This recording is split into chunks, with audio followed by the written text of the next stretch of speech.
what's the best way to protect your wealth right now, and probably what are some of the things we need to look out for going forward as far as growing our wealth and really making the best of this crisis and this wealth transfer that we find ourselves in.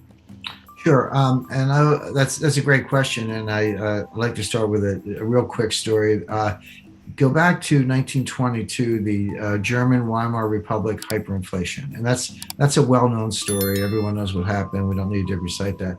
But there was an individual at the time, and his name was Hugo Stinnes, and I talk about this at the end of chapter the end of chapter 5 of my book, The New Great Depression. Hugo Stinnes saw the hyperinflation coming. And he went out and before it hit and borrowed all the Reichsmarks he could. That was the currency at the time. And he invested in hard assets. He bought coal, steel, shipping assets, railroads, etc. Then he just waited. And here comes the super hyperinflation. Well, he paid back all the debts. I'd like to say he paid pennies on the dollar, but it was a millionth of a penny on the dollar. They were sweeping the currency down the sewers. But he went through the exercise of paying back his debt with this worthless currency, and he kept the assets. And he became the richest man in Germany. And I don't speak German, but his nickname was the Inflationskönig, which means the inflation king. So the point of the story, and it's a true story, you can look up Hugo Stinnes. The point of the story is even in the greatest hyperinflation in the history of developed economies, in the history of the world, this guy became the richest man in Germany because he saw it coming and he did the right thing. So the point I make to investors is that you're not helpless. We're in hard times. They may get worse in some ways, but you don't have to curl up in the ball. There's always something you can do to go out and at a minimum preserve wealth and even better prosper and make some money. So let's get specific about that. The first thing, and I hate cliches, this is going to sound like a cliche, but it's important to explain what it means, is you need to have diversification. Now that sounds obvious. Every economics teacher will say you have to diversify your assets, but people don't really understand it. I've run into investors and they say, well, I'm highly diversified. I've got 30 separate stocks in 10 sectors. I've got semiconductors, consumer non-durables, utilities, et cetera. And I go, no, you're not diversified. You may have 30 stocks, but you have one asset class. It's called stocks, and they go up together and down together, and you're not protected at all. So by all means, have a slice in stocks. That's fine, but I recommend a significant slug of cash. And people go, well, cash has no yield, and why would you have cash, et cetera? But cash, first of all, if we have deflation, not inflation, cash could be your best performing asset because the real value of cash goes up in deflation. Your money is worth more, even though there's no yield, because it has more buying power. But more to the point, here's what's not well understood. Cash has embedded optionality. If you're the person, right now visibility is poor. We don't know exactly what's going to happen. I have a forecast, but you've got to really constantly update it. But as visibility improves, and we can see who's going to win the tug of war between deflation and inflation, if you're the person with cash, you can pivot. Maybe you want to buy more gold because here comes inflation, or maybe everything ends well and you want to buy more equities instead. Well, you can do that if you have cash. If you throw all your money in private equity, and you decide that's not such a good bet, good luck getting your money back from Henry Kravis. I mean, he's a great private equity manager, but he's not going to give you your money back early. You're stuck. So it's a good idea to keep some cash in reserve. Beyond that, some alternatives, some room for private equity, room for venture capital. I highly recommend residential real estate in what I call go-to locations. Let me just explain that briefly. Right now, we're seeing it in the United States, but I don't doubt you're seeing it in Victoria and Melbourne and elsewhere.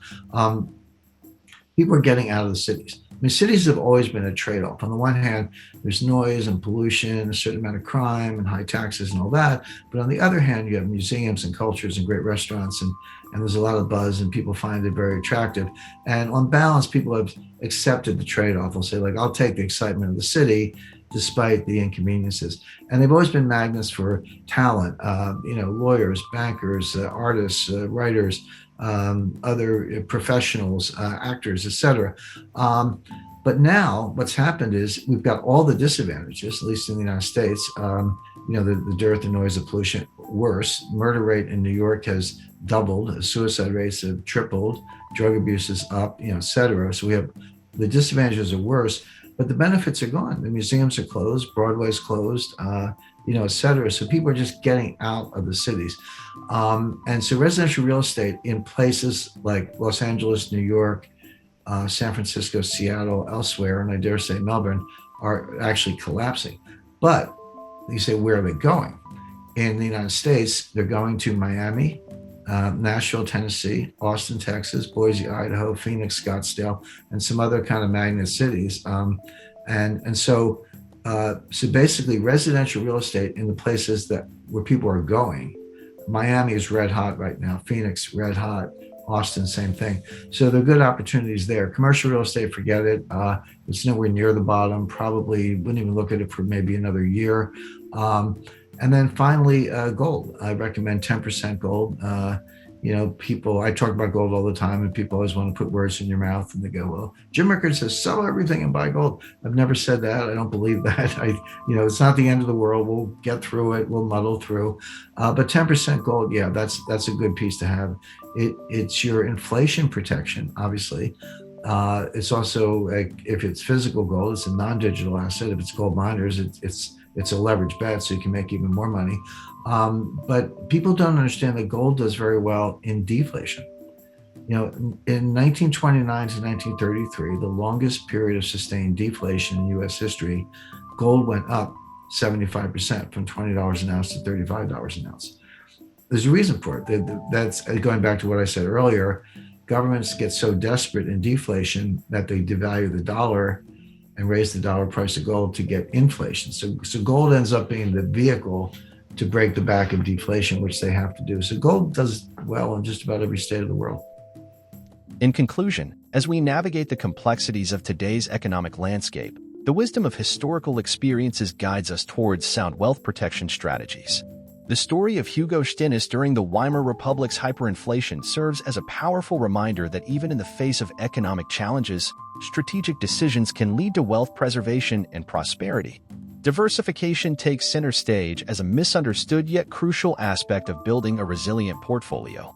Genuine diversification goes beyond superficially spreading investments, and our exploration has shed light on what it truly means to safeguard wealth. The often underestimated role of cash emerges as a key player, offering not only stability during times of deflation but also the flexibility to pivot as economic conditions evolve. Real estate in strategic locations, venture capital, and a calculated allocation to gold round out a comprehensive approach to wealth management. As we confront the uncertainties of the financial landscape, these insights aim to empower investors to make informed decisions, whether they're protecting existing wealth or seeking opportunities for growth. The path forward may be uncertain, but armed with knowledge and a diversified strategy, investors can navigate these waters with confidence and resilience. If you found value in today's insights and strategies for protecting and growing your wealth, don't forget to show your support by giving this video a thumbs up. Your likes and comments are not only appreciated but also contribute to spreading valuable financial knowledge. For more content on navigating the intricate world of finance, wealth management, and economic insights, make sure to subscribe to our channel. By subscribing, you'll stay updated on the latest analyses and strategies to help you make informed decisions in these dynamic times. Thank you for tuning in, and we look forward to having you as part of our growing community. Until next time, stay informed, stay empowered, and stay ahead in your financial journey. Subscribe now for more invaluable content, and I'll see you in the next video.